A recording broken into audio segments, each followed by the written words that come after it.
In terms of why have we got here and why are we getting asked to do more and more work around this, and I think the turnout this morning is a bit of a reflection on this. I think a lot of this has come from what's happened in the past 2 to 3 years with the economy. So we're going to talk in a moment about how we've seen leaders react to that. But our view, looking across our client base and looking across the broader market, is things have taken a fairly big shift change. So actually what employees are expecting of leaders has changed quite quickly, and we think that's probably changed forever and isn't going to sort of revert back. The other thing is that the way leaders are reacting to change is really varied, and we're starting to see some very strong trends in terms of what leaders are doing around their behaviours and things like leadership models that support those.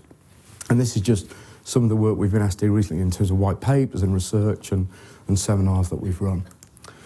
So what's the backdrop? I guess when we look across our clients, we've seen 3 sorts of reactions amongst leaders to the economic turmoil that we've been through. So lots of our clients, as I'm sure you guys have been through the downturn, you've been restructuring, you've been downsizing, lots of change going on, as we heard in the early session this morning. But the 3 reactions we've seen are these. The first one is where leaders have effectively dived into the bunker. So they've reduced the amount of communication they're doing, they've stopped having dialogue with people to the same extent, they're not giving rationales for decisions as much. And the behaviours are typified by things like meetings behind closed doors, etc. People are nodding around the room. That happens a lot during recession. We saw it in the previous one as well.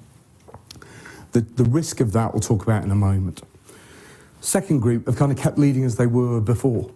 So variable in terms of how visible they are, doing more broadcast than they are dialogue and listening, reasonable sort of inspiring leadership, but not naturally always engaging people. So kind of stuck with their previous behaviours.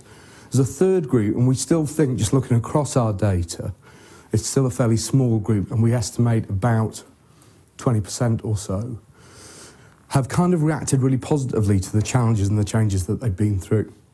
And what they've done is become more engaging as leaders.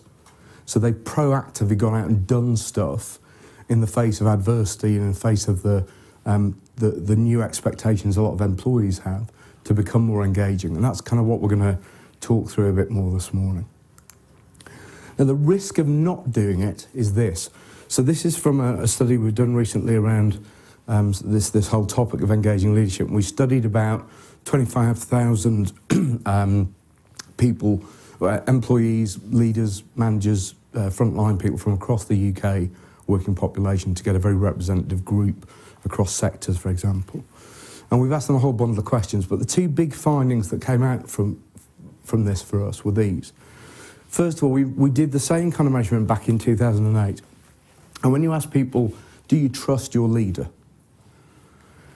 It wasn't great back in 2008. 55% of employees told us they really trusted their leader implicitly.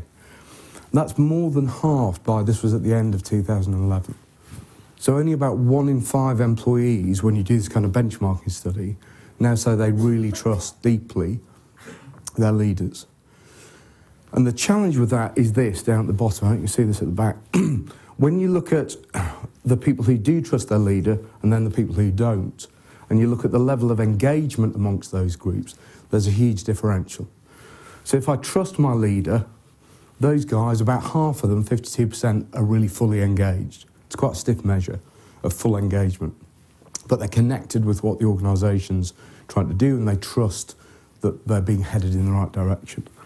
If you don't trust the leader of your organisation, the engagement level drops to less than 1 in 10. So there's a huge differential here, which in the past, there was a difference, but it was by no means this acute. So when you look at the data back here, the differential there wasn't anywhere near as strong. So let's clarify. When you Absolutely. Leadership, are you specifically talking about the senior leadership of the organisation, or Yeah. are you talking about line management leadership across the group? So in this study, we specified it as senior leaders. Now, that, of course, that's going to vary company by company to some extent in terms of the depth. But this was senior leaders in terms of big decisions they're taking, how they're communicating about those, and do you trust the direction? There's a whole bundle of other questions we asked around this to help. And the challenge with this is if you've got lower, decreasing trust, and that's having a big impact on engagement. We know from all the other data we've got that engagement has a big effect on performance. And I'm not going to go into loads of data to kind of prove that this morning. I think most of us have kind of been through that argument previously. But we've done lots of work. We've done about 100 studies now where we've linked soft measures like this to the harder outcomes, things like talent retention, customer service delivery, profit and growth, where we found very significant relationships between level of engagement and performance. The thing behind that that's really lacking at the moment is trust in leadership.